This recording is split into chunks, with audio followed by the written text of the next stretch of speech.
It's easy to be passionate about this business. We get to deal with the most important asset of people's lives, their family home.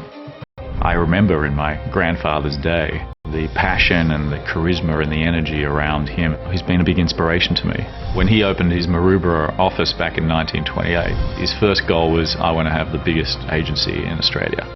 30 years later, he achieved that. He was an orphan. He basically started his business on the eve of the Great Depression. And then World War II kicked in. So it wasn't really until almost 20 years after he founded his business that he got his big break. After World War II, there was a huge immigration boom. He made very public statements like, I need to help solve the housing crisis. They felt like they were part of something that was more than just a business. They were trying to help build a nation. There's been a wonderful history of innovation in the business.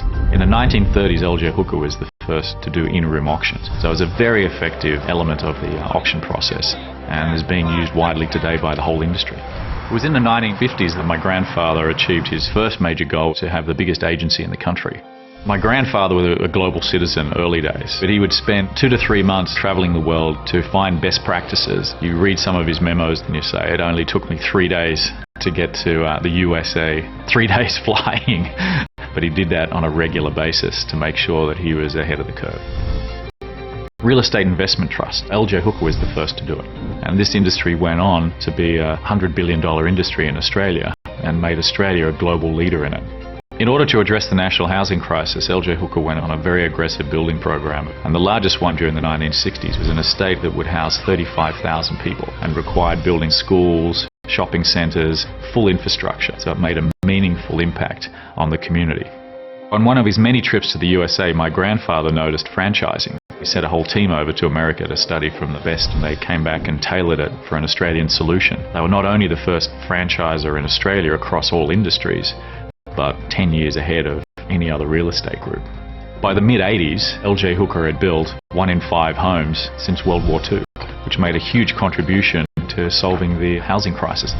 L.J. Hooker was a pioneer in the digital revolution. We had the first industry website, we developed the first CRMs, ebooks, countless apps. We teamed up with 2 of the largest tech titans. The speed that we're going at now is breakneck. It's very, very exciting. My grandfather used to say quite famously, real estate is not about houses, it's about people. The success of L.J. Hooker has been purely a function of its people. There's 7,000 people wearing the L.J. Hooker badge, and they all wear it with pride. And to see their passion for the business was very contagious for me. L.J. Hooker's always been about family. And I know in our offices right across Australasia, there are many generations working together. I became a father last year, and our gorgeous daughter Isabel is now the 4th generation of L.J. Hooker. We have such a solid foundation and innovation in our DNA. Our future is looking as strong, as exciting as it ever has.